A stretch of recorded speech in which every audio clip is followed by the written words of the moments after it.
Hello guys, I promised I was going to get this to you yesterday in my Loot Crate unboxing video, but I didn't. So I'm finally here today to give you my review of probably one of my favorite games of the year so far, if not my favorite, Bloodborne. Bloodborne. So in case you don't know, Bloodborne is basically the latest game from the studio in Japan called From Software, and they made the game like Demon Souls and Dark Souls. They made those games. This is the latest one from them, and it's actually really good. So basically what this is about is you are a person in this world called a hunter, and what a hunter does is they are basically kind of like paid. They're kind of like a witcher, you know, like The Witcher, whatnot. They're kind of like witchers where they're paid to go and like kill beasts and whatnot, stuff like that. But the difference with this is that you are a hunter and you're heading to this city called Yharnam. I don't even remember why you're supposed to be heading towards it, but you're going there. And when you get there, you're afflicted with like this plague or whatnot, and and you are cured. You get a blood transfusion, but in return, you have to help. You agree to rid this curse on this town of Yharnam. And Yharnam's actually really interesting because what they're about is they use like blood for everything. It's like their number one thing they use for like everything in the town basically, for themselves. I'm gonna be honest, I have never played a Souls game before. I actually, this is the first type of game I've played like this. So going into it, I knew it was gonna be hard. I knew that. Of course, I've heard all the stories about how hard the Dark Souls games are, and this is gonna just be equally as hard. And I knew it was gonna be hard going into it. But there was that part of me that went into it thinking, no, it's not as hard as everyone says it is. I probably could do pretty good at it because I'm a pretty good video game player. Don't think that when you're going to play this game, because in the first area alone, I died 12 times before I made it through and got to the shortcut in this game. 12 times! I was just like so mad, and I was so happy when I finally made it through. Do not get cocky when you first start playing this game, because you won't do what you think you're gonna do the first time. You won't. Now, the first thing I really want to get into about this game is I really love the weapon and armor system in the game. The weapon system particularly, because you get a weapon, but it's not just one weapon. No, you can, if you press L1, I think it is, if you press L1 on your PS4 controller when you're playing, you can detach it or like hit it against the ground or do something along those lines, and you'll get a different weapon completely. So, say you have like a big sword or something. So you'll have the sword, you have the big sword, but then you can, if you want to, you can put it on your back, and then the hilt detaches, so then you have one little smaller sword instead of the big sword, and now the big sword's on your back, and you can hold another thing in your hand or something like that. And I thought that was actually one of my favorite parts of the game, because sometimes you'll feel like going two-handed a lot, which you shouldn't do. You should really go, and most weapons are not actually, when you go to equip it again to get the big one, sometimes it's two-handed, sometimes it doesn't matter what form it's in, it's always going to be one-handed. And on that note, when you first start this game, you get a starter weapon. I'm going to tell you right now, do not get the cane. Get the cane later, because it's a pretty freaking awesome weapon, but do not get the cane as your starter, because the cane as your starter is not a good idea. That's kind of the reason I died 12 times trying to get through the first area of this game. It's a very bad decision on my part. Now, the armor in this game I particularly enjoyed, not just because it, of course, it's armor, but because you can choose what looks cool or what you like that looks on you better. Because for the most part, every armor set in this game is like equally as powerful as the other. You don't have one set of armor. You don't have your beginning armor. It's like only like 2 damage protection or something, and then you have the last armor or some hidden armor that's like 1,000 protection. No, it all stays in like the tens usually. It can range from like 10 resistance to like 60, 70, something like that. It's not a really big difference in armor, so you can really wear whatever you want. It's not going to make too much of a it's not going to make too much of a difference unless you're using a certain armor for resistance to something that's not damage. And on the topic of the armor, I actually want to say a really cool thing that happened. So at one point I was playing this game, I got this cool armor. It's called the Knight's armor. Probably don't look it up. Wait till you get it in the game, because it's probably some of the coolest looking armor in the game for me. Second I got it, I wore it and I didn't take it off. Even when I got to the end of the game, I beat the game with it still on. Once I had found it, it was that good.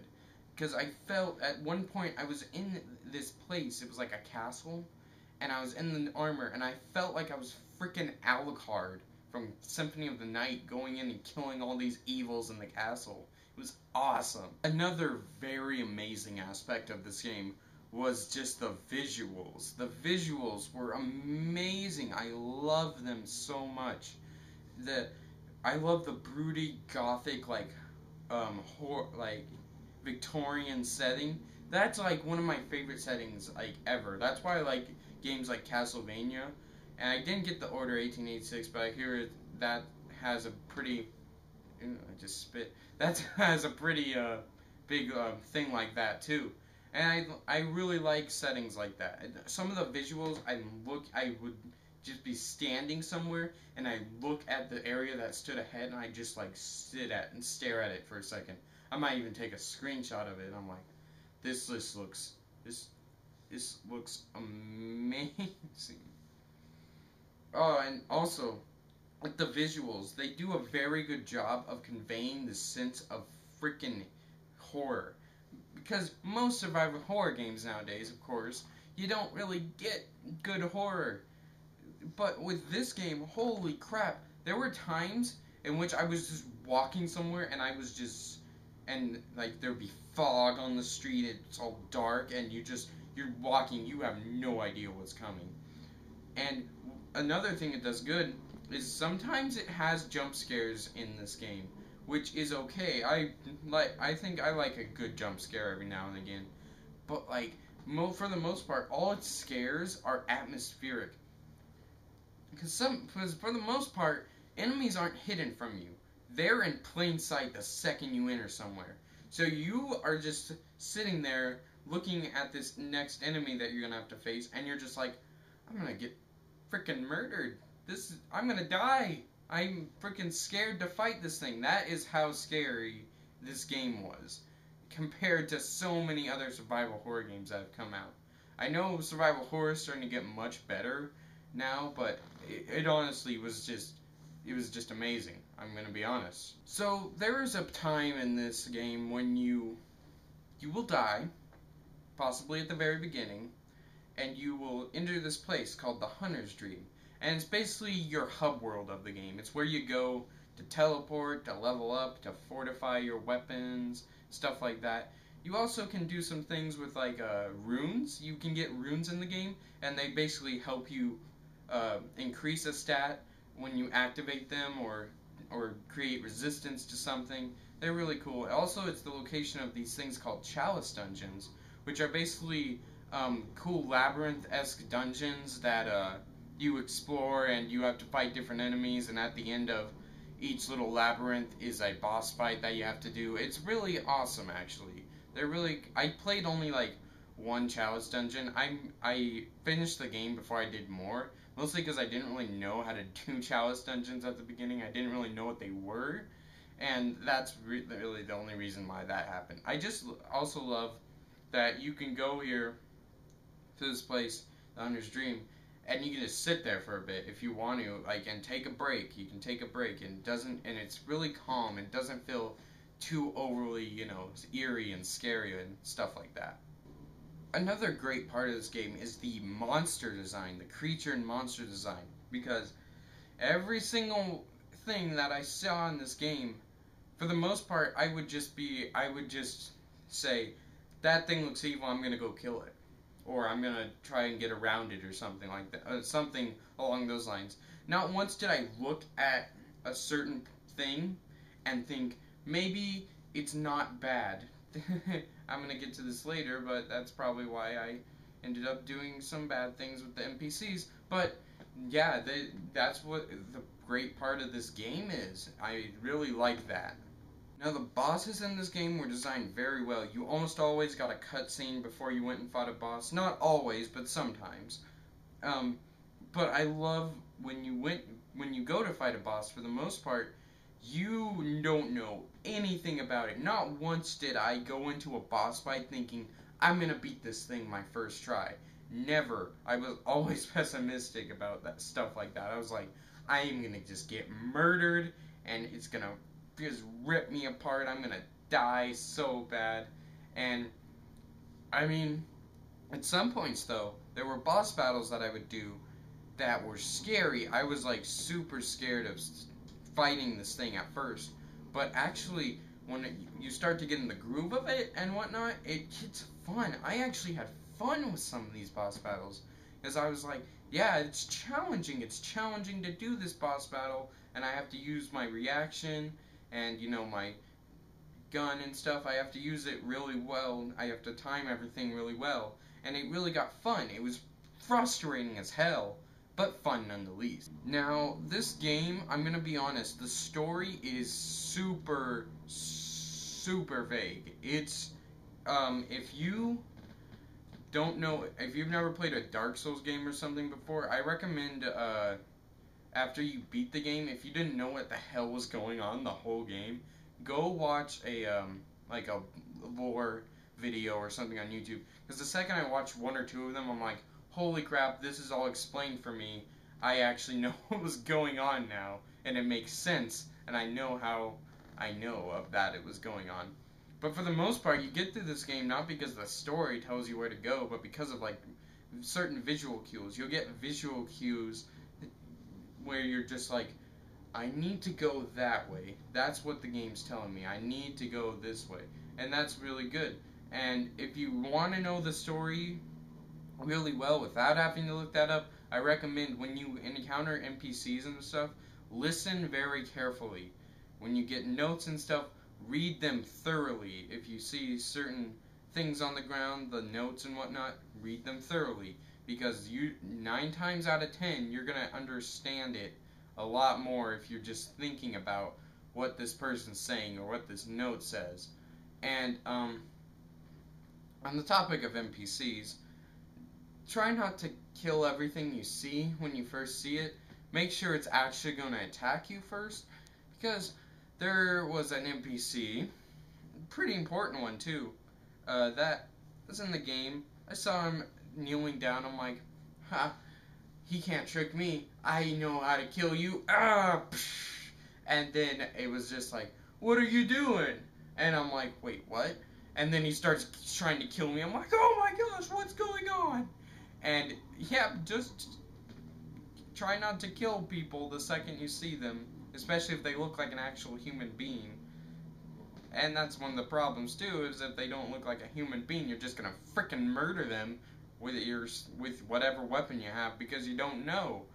And I also recommend you, because I missed this NPC completely. I wouldn't even known how to get to her unless I had read a guide on how to do it. There's an NPC in this game called Eileen the Crow. I recommend you go up and look about how to meet her the first time, because you should probably be able to meet her every subsequent time after that, because I completely missed her. Like, the first area she's in, it just, what? How was I supposed to know she was there? It made me mad, and I missed out on some stuff that was like the best stuff in the game. I mean, come on. The storytelling, however, wasn't a big deal, because if you paid attention and stuff, because I wasn't really paying attention that much when people talked and whatnot, and when I found notes, I didn't read them thoroughly enough. It's very subtle, but in its subtlety, it rewards you for thinking about something. And I watched a few lore videos, like I said, after I beat this game, and I understood like everything. That was awesome. I really respect the storytelling of this game now, because now I know that it's a big like Lovecraftian like story about like otherworldly beings and stuff, and it's awesome. That's awesome. I love Lovecraftian horror. It's something that really interests me, like stuff coming from different dimensions and whatnot to kill people on the earth or take over the earth or whatnot. Stuff like that interests me, and I love that Bloodborne story is something that's featured like around that kind of horror. One last thing I want to talk about, and I completely forgot about talking about this, is that the gameplay I actually really love a lot. It's really good. I love the fast-paced nature of it, and I just love that you can do this thing where you can get hit by an enemy or knocked down or something, but your health goes down, but you still have this like orange bar that's there, and you're wondering like what that is. If you hit the enemy back enough though, you can start regaining that health that you were losing. So it actually rewards you for going in trying to just beat the crap out of an enemy first thing and not waiting for it to come and attack you or anything like that. It rewards you for that, which is really good. I love that it does stuff like that. Also, I have this, what is it? Oh yeah, the combat in this game is also very strategic. I never got bored when I was playing the game, and you really have to plan out your attacks sometimes, because you can't just go in all gung-ho and try to kill everything. You're gonna die. Even on like the first area, I'm super leveled up. I went back there when I was super leveled up with my sword, not New Game Plus. Tried to kill a bunch of enemies. They almost murdered me because I got cocky, thought I could just take on the whole mob now because I was really high level. This game, its difficulty is like steady throughout, for the most part. So because basically you will have because you'll have past areas, but they don't get easier. They get easier in the sense that you can kill stuff much faster. But if you get like attack on attack on attack, your defense isn't gonna be super high still, and you're still gonna die very easily, which I actually really like about that. Also, I almost forgot to mention the gun in this game. The gun is not a gun, and I know that sounds weird, but let me explain. So your gun does not really, you're not supposed to use it as a gun, like, shooter type-esque. You're not supposed to enemies and stuff like that. What your gun is for is for stunning enemies or some stuff like that. So like you can stun an enemy, and if they're just right when they're about to attack, right when they're bringing their arm down, you shoot them, and then you stun them, and you can go in for a visceral attack, which basically takes out a bunch of damage in them, and it really rewards you for going and taking so many risks, which is really good. And again, I really love the gameplay. Also, I'm gonna say right now, I went back and played this game, started it again right when I got done with it. It was that good. So the only real negative I had with this game is that, of course, like I said, the story is pretty vague, and you have to watch some videos after you're done, unless you're paying really close attention and you know the lore, like how to figure out lore and stuff of games like this already. And I'm gonna say this right now, and I know people have said already, the loading screens used to be a pain. They used to be really annoying, but since like different patches have come out, you don't just get Bloodborne across the screen anymore. You get like description of items and stuff across the screen while you're waiting, so it's not completely boring waiting for you to get back into your game. And guys, with all that, Bloodborne, it's one of the finest video games I've played, not only this year, but of all time. It's one of my favorite games of all time now. It's so good in that sense. And you know what, guys? I think Bloodborne deserves it. I'm gonna give Bloodborne a 9 out of 10. Guys, if you haven't done it already, go buy Bloodborne right now. I'm sure it's marked down in price by now, considering it came out all the way back in March. Man, I have beat it till now. It came out in March. Anyway, so if you don't have a PS4, I pity you. I pity you so much. I almost said envy, but that doesn't make sense. I pity you if you do not have a PS4. So guys, with all that, I just want to thank you again for watching. I know my videos might not be the best quality or anything like that, but I really enjoy doing them, and I love it when you guys love my videos. And if you could, I would just really appreciate it if you could subscribe to my channel, and please comment below and tell me what you thought of Bloodborne. What did you think if you played Bloodborne already? I'd really like to hear your opinion on it, because I love hearing your guys' opinions, because like I said in another video, my opinion is not absolute. It is not the only opinion in the world of a game. I thoroughly enjoyed Bloodborne, guys. I just want to thank you again for watching, and as always, do not forget to fear the old blood.